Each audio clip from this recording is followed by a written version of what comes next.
J'ai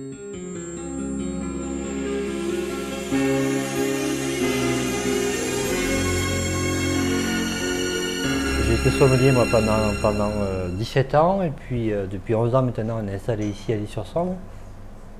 Depuis peu on a un peu modifié les installations pour donner un petit peu plus de dynamisme à la boutique.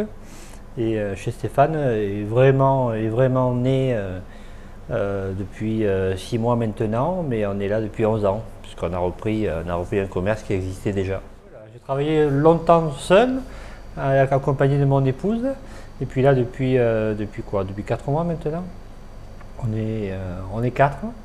Donc on a voulu un peu, voilà, comme je le disais en introduction, dynamiser un peu la boutique et proposer un service encore plus cohérent que ce qu'on a toujours voulu faire.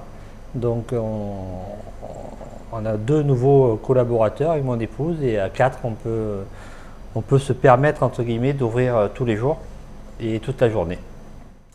D'où vous vient cette passion à travers le vin?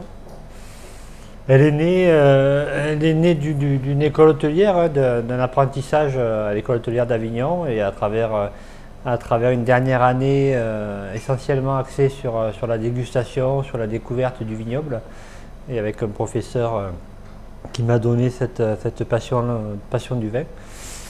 J'ai compris que c'était la voie qu'il fallait que je prenne, quoi, voilà, parce qu'il y avait tant à faire et puis il y avait surtout beaucoup de choses à découvrir et une certaine liberté, voilà, dans le travail.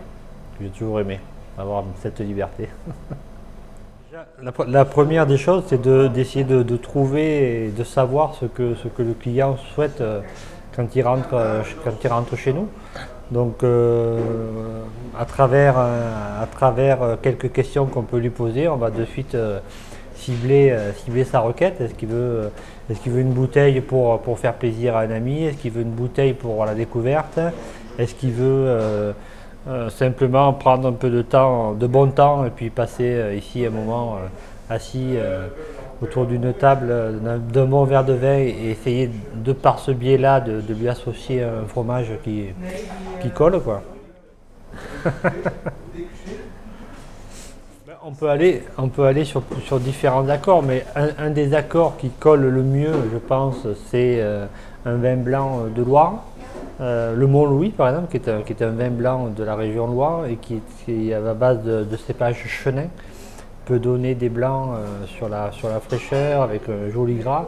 Et cette petite acidité qu'il y a naturellement dans le blanc, mais surtout dans ce cépage-là, va très souvent s'associer à merveille avec, je dirais, 80% des fromages français. Donc ça fait partie des accords un peu...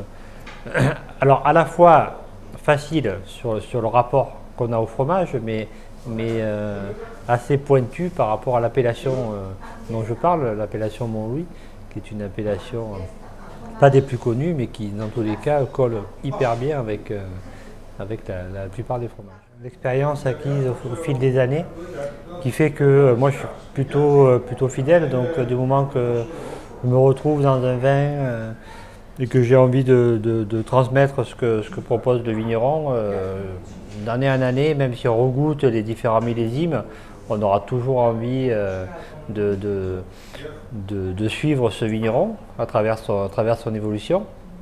Et puis après, il y a la partie un peu coup de cœur qui intervient très souvent au printemps, début de l'été, à travers des blancs ou des rosés, où là où déjà on est beaucoup sollicité dans la dégustation.